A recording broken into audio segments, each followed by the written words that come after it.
ఇంకా ఎంత కాలం అండి పాత చింతకాయ పచ్చడి. రాజులు కూడా మారే కాలం ఇది. గ్రాండ్గా తెలుగు నేల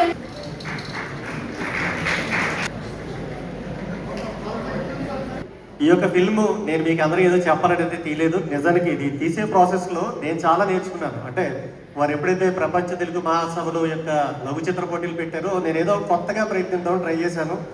వృత్తిరీత్యా నేను జర్నలిస్ట్ని. ఆర్కియాలజీ మ్యూజియంకి అప్పుడప్పుడు వెళ్తూ నన్నయ్య గారు రాసినటువంటి ఆ మహాభారత గ్రంథాన్ని, అంటే దాని యొక్క కాపీ వెర్షన్ నేనైతే తాకడం అయితే జరిగింది. ఆ టైంలో అక్కడ ఫోటో చూశాను.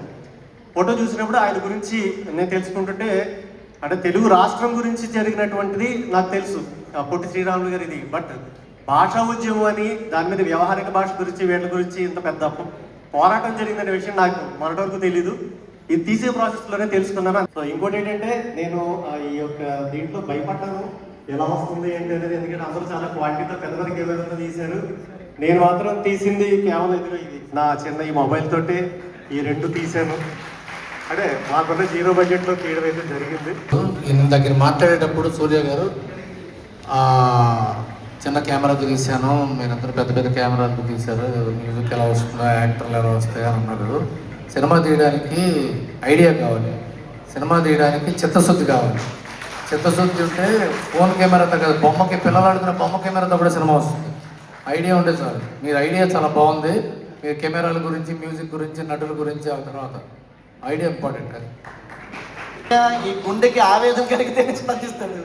ఇవాళ మీ సినిమా చూసినప్పుడు I was observing his face, సిరాస్ని ఫేస్ చూస్తున్నా.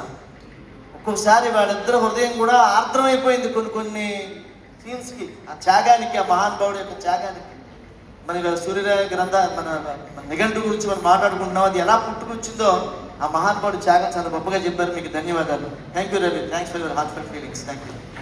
మీ హృదయ స్పందనకి ధన్యవాదాలు. మళ్ళీ ఇంగ్లీష్లో మాట్లాడారంట లేని పనులు. మూడవ బహుమతి గెలుచుకున్న వారు తెలుగు వైభవము. ఉన్నారు కదా, ఇక్కడే ఉన్నారు కదా. రైట్.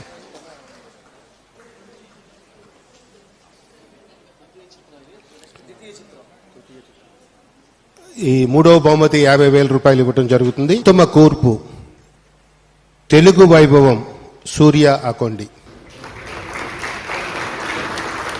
తెలుగు నేల కోసం ప్రాణత్యాగం చేసిన